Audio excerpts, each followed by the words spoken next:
বন্ধুরা, একবারও ভাবিছো যে আমাদের পুঙার কি দুঃখ? হুম? এই দুঃখটা তোমরা কোনোদিনও একবার অনুভব করছো যে আমাদের পুঙার উপরে কি নির্যাতনটা শীতকালে আমরা করি?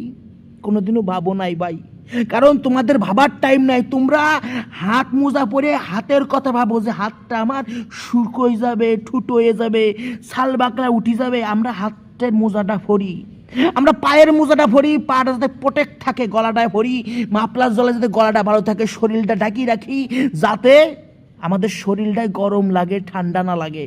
কিন্তু পুঙার কথা কোনোদিনও তোমরা বিচার করো নাই ভাই। তোমরা নির্যাতনের পর নির্যাতন করেই যাচ্ছ।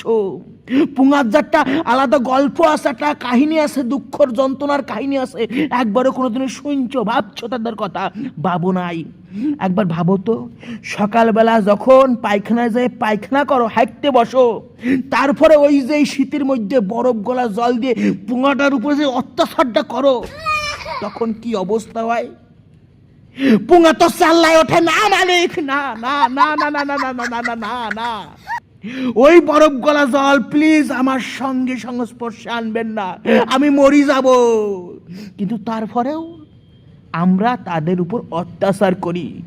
ঠান্ডা বরফ গলা জল দিয়ে পুঙাটার উপরে নির্যাতন, তার নাম দিছে বা সুসা।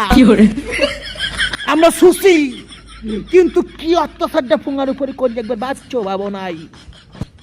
চলো, ওই অত্যাচার করার পরে যখন আমরা রুমের মধ্যে ঢুকি তখনও কিন্তু আমাদের মধ্যে এই অত্যাচারের ভাবটা কমে না, আমরা আরো হিংস্র হয়ে যাই। দড়িটি মেলে দেওয়া ভিজা গামছাটা লইয়ে আবার সে পুঙার উপরে মুছে দিই।